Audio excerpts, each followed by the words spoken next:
Bharat stage 4 BS4 stage 3 వాహనాలిక తుక్కుకేయాల్సిందే. ఇది లేటెస్ట్ బ్రేకింగ్ న్యూస్. సుప్రీంకోర్టు తీర్పుతో ఆటోమొబైల్ కంపెనీలే కాదు జనంలోనూ ఆందోళన మొదలైంది. దాంతో స్టేజ్ 4 అంటే ఏంటన్న ఆసక్తి మొదలైంది. వాహనాల కాలుష్యాన్ని తగ్గించడమే లక్ష్యంగా సుప్రీంకోర్టు కఠిన ఆదేశాల్ని జారీ చేసింది. దాంతో లక్షలాది వాహనాలు షెడ్డుకే పరిమితం కావాల్సిన పరిస్థితి. ఇంతకీ కోర్టు ఏం చెప్పింది? ఆటోమొబైల్ కంపెనీల పరిస్థితి ఏంటి? దీనిపై V6 స్పాట్లైట్.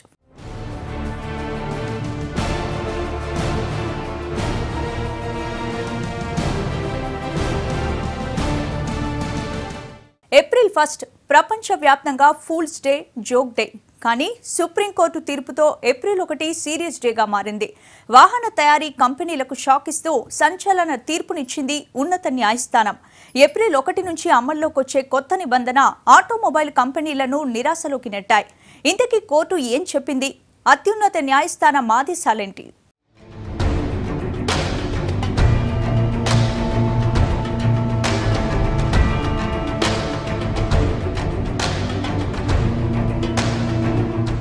సిటీ రోడ్లను ఓసారి ఊహించుకోండి. హెవీ ట్రాఫిక్ లో వెహికల్ పొల్యూషన్ ను ఓసారి గుర్తు తెచ్చుకోండి. సైలెన్సర్ల నుంచి వచ్చే పొగ లక్షలాది మంది ఆరోగ్యానికి ప్రమాదకరంగా మారిందో కదా.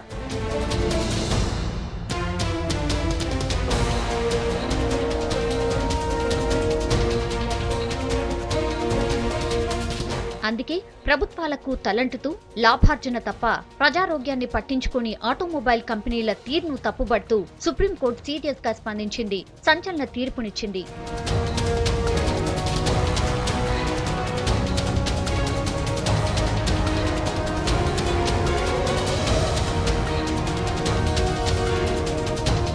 రోజురోజుకి పెరిగిపోతున్న వాయు కాలుష్యం దేశ ప్రజల ఆరోగ్యానికి ముప్పుగా మారిందన్న కోర్టు భారత్ స్టేజ్ 4 కర్బన ఉద్గార ప్రమాణాలకు అనుగుణంగా లేని అన్ని వాహనాలను నిషేధిస్తూ తీర్పు జారీ చేసింది. ఏప్రిల్ 1 నుంచి ఈ ఆదేశాలు అమల్లోకి వస్తాయని ఉన్నత న్యాయస్థానం స్పష్టం చేసింది.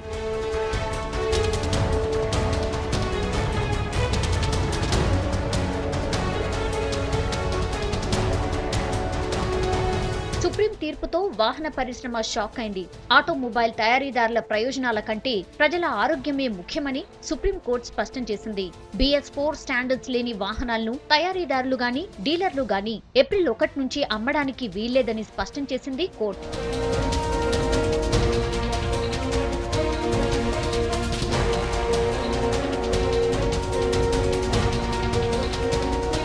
Justice Madan B Lokur, justice Deepak గుప్తాలతో కూడిన ధర్మాసనం ఈ ఆదేశాలు ఇచ్చింది.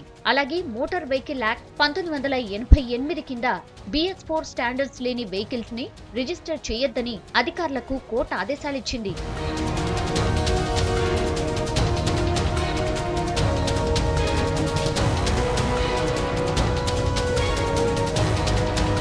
మార్చి 31 లోపు వెహికల్ అమ్మినట్టు రుజువు చేస్తే తప్ప వాటి రిజిస్ట్రేషన్ కు ఏప్రిల్ 1 తర్వాత అవకాశం ఉండదని కోర్టు తేల్చెప్పింది. తీర్పునకు గల పూర్తి కారణాలను తర్వాత వెల్లడిస్తామని తెలిపింది. కోర్టు తీర్పుతో దేశవ్యాప్తంగా BS4 ఉద్గార ప్రమాణాలు ఏప్రిల్ 1 నుంచి అమల్లోకి రాబోతున్నాయి.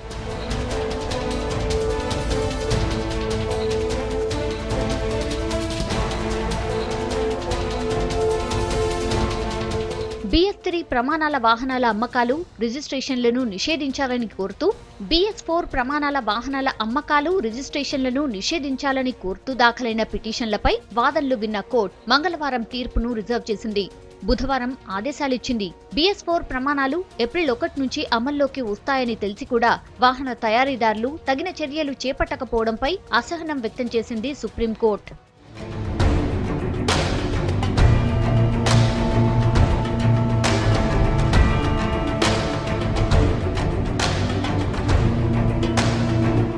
షెడ్డులకే పరిమితమైన 8 లక్షలకు పైగా వాహనాలు.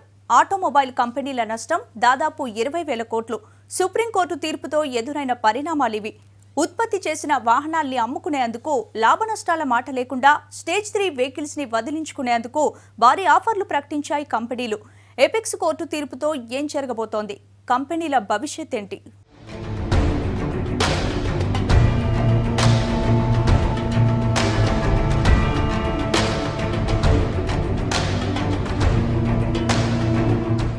సుప్రీం తీర్పును స్వాగతించారు పర్యావరణవేత్తలు. కోర్టు తీర్పు నిరాశపరిచిందని సీఎం ప్రకటించింది.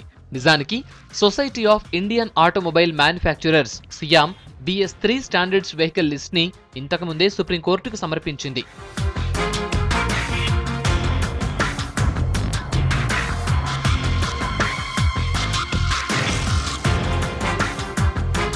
కంపెనీల వద్ద 8,24,000 BS3 వెహికల్స్ ఉన్నాయని సీఎం తెలిపింది. ఇందులో 96,000 వాణిజ్య వాహనాలు, 6 లక్షలకు పైగా టూ వీలర్స్, 40,000కు పైగా త్రిచక్ర వాహనాలున్నట్లు తెలిపింది. ఇప్పుడు అవన్నీ షోరూంలో పెట్టుకోవాల్సిందే. లేదంటే ఈ 2 రోజుల్లో ఎన్ని వీలైతే అన్ని భారీ డిస్కౌంట్లిచ్చి అమ్మేసుకోవాలి.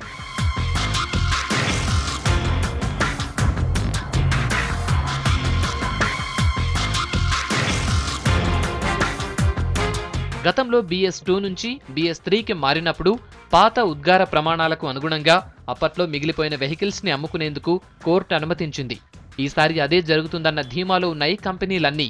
కానీ కోర్టు సడన్ షాక్ ఇవ్వడంతో ఆటోమొబైల్ కంపెనీలకు మైండ్ బ్లాంక్ అయింది.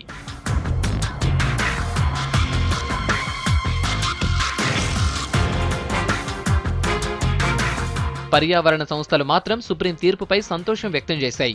వాయు కాలుష్యంపై పోరాటం దిశగా ఇది సరైన అడుగని అభివర్ణించాయి. BS3 నుంచి 4కి మారటం చాలా అవసరమని, దీనివల్ల కాలుష్యం చాలా వరకు తగ్గుతుందంటున్నారు పర్యావరణవేత్తలు.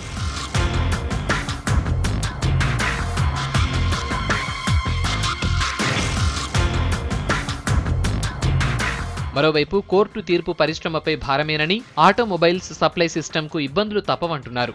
భారత్ స్టేజ్ 4 స్టాండర్డ్స్ కు అనుగుణంగా వాహనాల తయారీ, GST అమలుతో ఖర్చులు పెరిగిపోతాయని ఆందోళన వ్యక్తం చేస్తున్నారు. దానికి తోడు మిగిలిపోయిన ప్రోడక్ట్స్ కంపెనీలకు భారమవుతాయంటున్నారు.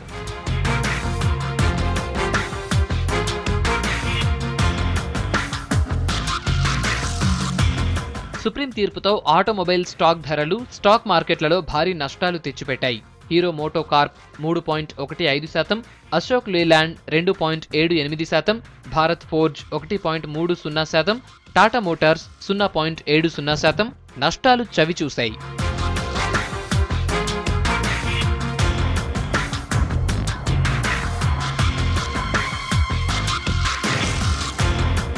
BS3 వెహికల్స్ బ్యాన్తో ఆటోమొబైల్ కంపెనీలు తలలు పట్టుకున్నాయి. మిగిలిపోయిన స్టాక్స్ ను BS3 స్టాండర్డ్స్ ఉన్న Bangladesh, Pakistan, middle east, Africa దేశాలకు ఎక్స్పోర్ట్ చేయడం తప్ప మరో ఛాన్స్ లేదిప్పుడు. కొన్ని దేశాలింకా యూరో 4 స్టాండర్డ్స్ కి చేరనే లేదు. ఆ దేశాలకు మిగిలిపోయిన వాహనాలను ఎగుమతి చేయాల్సిందే.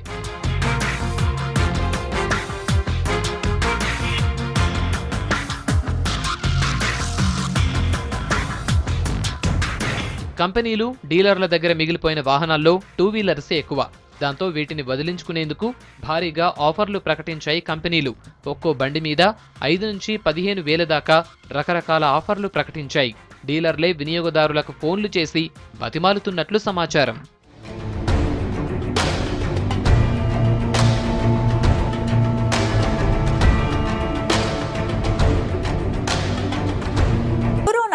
వాహన కాలుష్యానికి కళ్లెం వేసేందుకు ప్రపంచవ్యాప్తంగా అమల్లో ఉన్న వెహికల్ స్టాండర్డ్స్.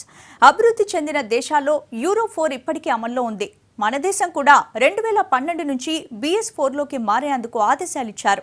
కానీ మౌలిక వసతులు మరికొన్ని కారణాలతో ఆటోమొబైల్ కంపెనీలకు ఇబ్బందిగా మారింది. అందుకే BS3లోనే ఉత్పత్తుల్ని కొనసాగించాయి. ఇంతకీ BS4 అంటే ఏంటి? దాని ప్రమాణాలు ఎలా ఉంటాయి?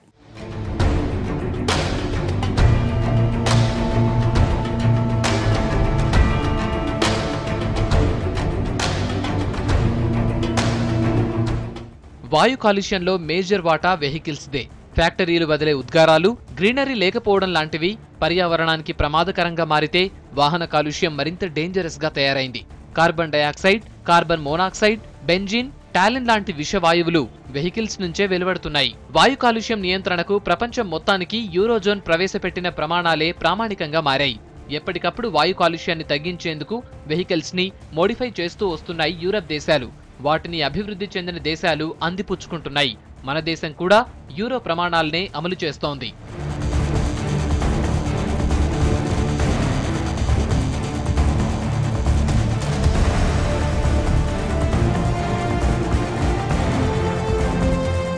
2000 సంవత్సరం నుంచి మన దేశంలో భారత్ స్టేజ్ 1 స్టాండర్డ్స్ మొదలయ్యాయి.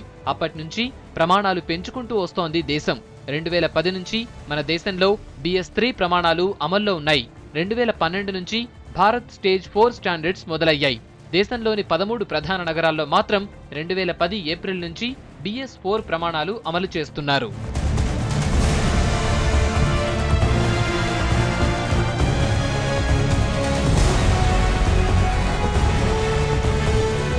యూరప్ కంట్రీస్ లో ఇప్పటికే యూరో 5, యూరో 6 స్టాండర్డ్స్ మొదలయ్యాయి. మన దేశంలో భారత్ స్టేజ్ 6 ని 2020 నాటికి అమలు చేయాలన్నది కేంద్రం లక్ష్యం. ఈ ప్రమాణాల అమల్లో భాగంగానే 2 వీలర్స్ లో 2 స్ట్రోక్ ఇంజన్లను ఆపేయించింది కేంద్రం. మారుతి 800 కార్ల ఉత్పత్తి ఆగిపోవడానికి ఇదే ప్రధాన కారణం. గతేడాది దేశం నుంచి 3,25,000 వోక్స్ వ్యాగన్ కార్లను వెనక్కి తీసుకుంది ఆ కంపెనీ. దానికి కూడా ఇదే కారణం.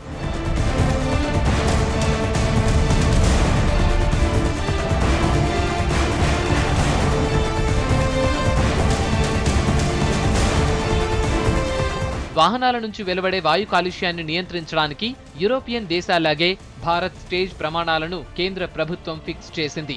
రకరకాల వాహనాల ఇంజన్ల నుంచి వెలువడే కాలుష్యాన్ని నియంత్రించడమే దీని ప్రధాన లక్ష్యం. ఈ ప్రమాణాలు, వాటిని అమలు చేయడానికి కాలపరిమితి లాంటి అంశాలను సెంట్రల్ పొల్యూషన్ కంట్రోల్ బోర్డ్ పర్యవేక్షిస్తూ ఉంటుంది.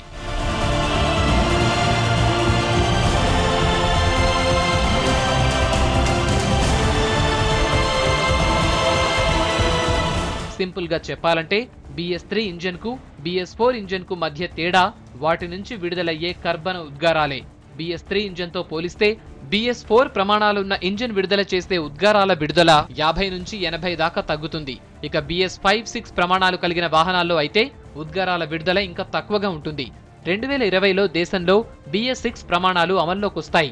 BS3 ప్రమాణాలున్న ఇంజన్ను BS4 ప్రమాణాల స్థాయికి మార్చడం కుదరదు. అందుకే వాహన సంస్థలు సుప్రీంకోర్టులో చివరిదాకా పోరాడాయి. ఇంజన్లను మార్చడానికి ఎంత ఖర్చవుతుందని వాహన తయారీ సంస్థల్ని కోర్టు ప్రశ్నించగా అసలు వాటిని మార్చడం కుదరదని విన్నవించాయి. పైగా ఇంజన్లను మార్చే కంటే కొత్తవి ఉత్పత్తి చేయటం ఇంకా ఈజీ అని వివరించాయి. అయినా కోర్టు కరగలేదు.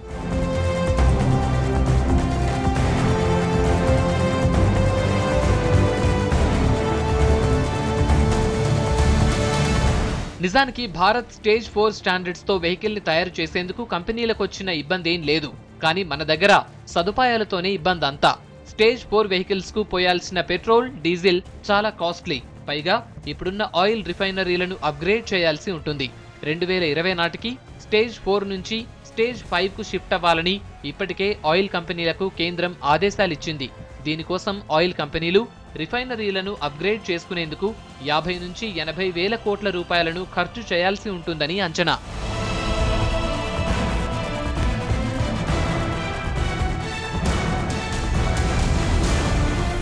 అలాగే స్టేజ్ 4, స్టేజ్ 5 వెహికల్స్ ని నడిపించేందుకు దేశవ్యాప్తంగా రోడ్లను డెవలప్ చేయాల్సి ఉంటుంది. సిటీల్లో కూడా outer ring road, national highway లాగా రోడ్లన్నీ మారిపోవాలన్నమాట. గుంతలు, గతుకులు ఉన్న రోడ్లపై స్టేజ్ 4, స్టేజ్ 5 స్టాండర్డ్స్ వెహికల్ నడపడం సిల్లీ అన్నమాట. ఇలా మౌలిక సదుపాయాలు కల్పించకుండా ఆటోమొబైల్ కంపెనీలతో పాటు జనాన్ని ఇబ్బంది పెట్టడం ఎంతవరకు కరెక్ట్ అన్నది కామన్ మెన్ క్వశ్చన్.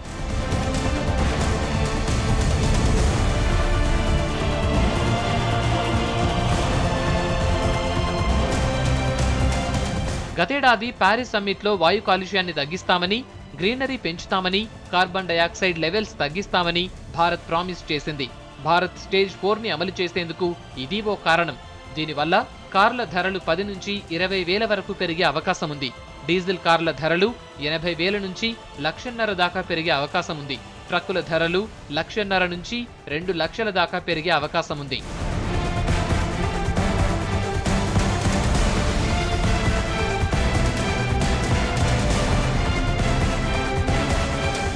నిజానికి ఇప్పటిదాకా స్టేజ్ 4 స్టాండర్డ్స్ ఉన్న 2 వీలర్స్ లేనేలేవు. రీసెంట్ గా రిలీజ్ అయిన ఆస్ట్రేలియన్ కంపెనీ KTM, మరికొన్ని రోజుల్లో రిలీజ్ కాబోతున్న పల్సర్ కొత్త మోడల్ తప్ప స్టేజ్ 4 బైకులే లేవంటే నమ్ముతారా? ఇదొకటే కాదు, ప్రభుత్వం మోటార్ వెహికల్ యాక్ట్ ని స్ట్రిక్ట్ గా అమలు చేస్తే 15 ఏళ్లు లేదంటే 1,00,000 కిలోమీటర్లు తిరిగిన వెహికల్స్ అన్నింటినీ బ్యాన్ చేయాల్సి ఉంటుంది. అదే జరిగితే కొన్ని కోట్ల వాహనాలు తుక్కు కింద మారిపోవాల్సిందే.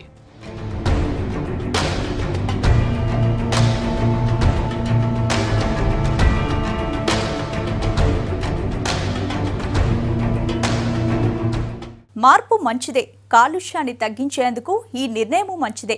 కోర్టు ఆటోమొబైల్ కంపెనీలను ఆదేశించింది సరే, మరి స్టేజ్ 4కి తగ్గట్టు రోడ్లు, ఆయిల్ రిఫైనరీలను కేంద్రం అప్గ్రేడ్ చేస్తుందా? కేంద్రం తీసుకునే చర్యలే ముందు ముందు దేశం దిశను మార్చేది. ఇది ఇవాల్టి V6 స్పెషల్ స్పాట్లైట్.